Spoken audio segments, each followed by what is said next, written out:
തന്റെ എല്ലാ കാര്യങ്ങളും കൃത്യതയോടെയും ചടുലതയോടെയും ചെയ്തു തരുന്ന അണ്ണാറക്കണ്ണനോട് സിംഹരാജാവിന് പ്രത്യേക സ്നേഹവും മമതയും തോന്നി.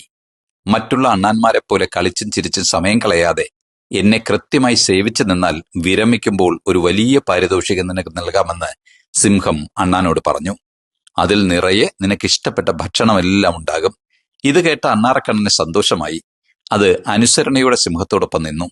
മറ്റുള്ളവർ മരം ചാടിയും പഴങ്ങൾ കഴിച്ചും സന്തോഷിച്ചപ്പോൾ രാജാവിനൊപ്പം നിന്ന അണ്ണാൻ തനിക്ക് വിരമിക്കുമ്പോൾ ലഭിക്കാനിരിക്കുന്ന വിഭവങ്ങൾ ഓർത്ത് സന്തോഷിച്ചു. കുറെ വർഷങ്ങൾ കഴിഞ്ഞു. വിരമിക്കാൻ പ്രായമായ അണ്ണാന് രാജാവ് വാഗ്ദാനം നൽകിയത് പ്രകാരമുള്ള വിഭവങ്ങൾ കൊണ്ട് വിരുന്നൊരുക്കി.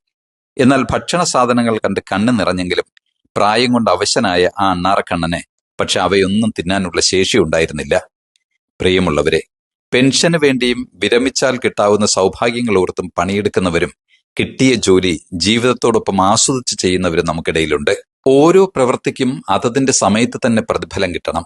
ഏതെങ്കിലും കാലത്ത് എവിടെങ്കിലും വെച്ച് കിട്ടുമെന്ന് പറയുന്ന വാഗ്ദാനങ്ങൾക്ക് പിന്നാലെ പോകുന്നവർക്ക് തത്സമയ സന്തോഷം ആസ്വദിക്കാനാവില്ല. ഓരോ കാലഘട്ടത്തിനും അതിൻ്റെതായ വിനോദങ്ങളും സന്തോഷങ്ങളുമുണ്ട്.